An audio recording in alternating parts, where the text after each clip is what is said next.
Hello, today I want to walk you through the steps for adjusting your cursor on a laptop computer or a desktop computer.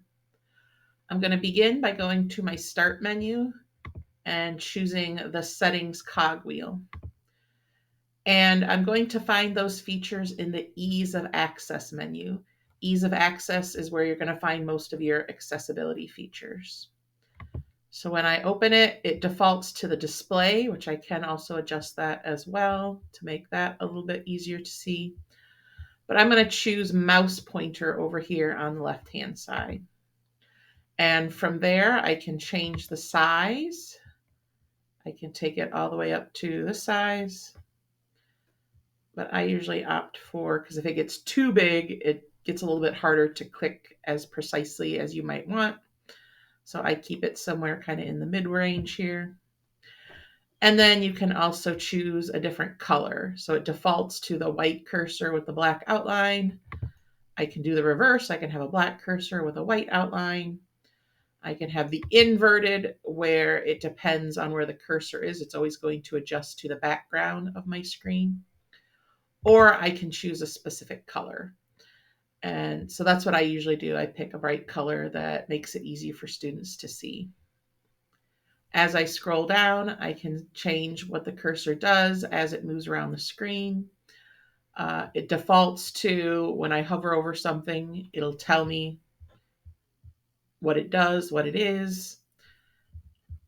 And if I need to, I can make that larger and darker, which I have done. And again, that makes it a little bit easier to read. Now you'll see I can also adjust my text cursor, which as you move around, you might notice your different cursors, like the double-headed arrow that resizes. There, and then there's my general text cursor. They've resized as well with my typical pointer cursor. So I usually don't adjust this one, but if you like, you can put on the cursor indicators that puts these little dots on top of your cursor that's just a straight line. And again, you can adjust the colors. Now, if students are still having trouble tracking your mouse on the screen, another thing you could do is add a cursor add-on to Google Chrome. For example, I have the add-on Cute Cursors, which I have it turned off right now.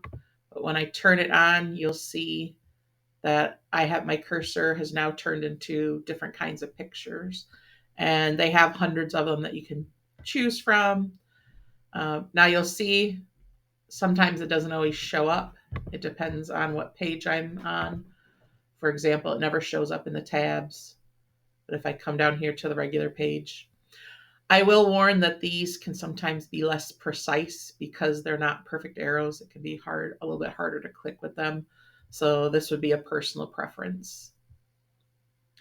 So those are just a couple of options you have to make your cursor a little bit more visible on the screen and to help students follow along with your work.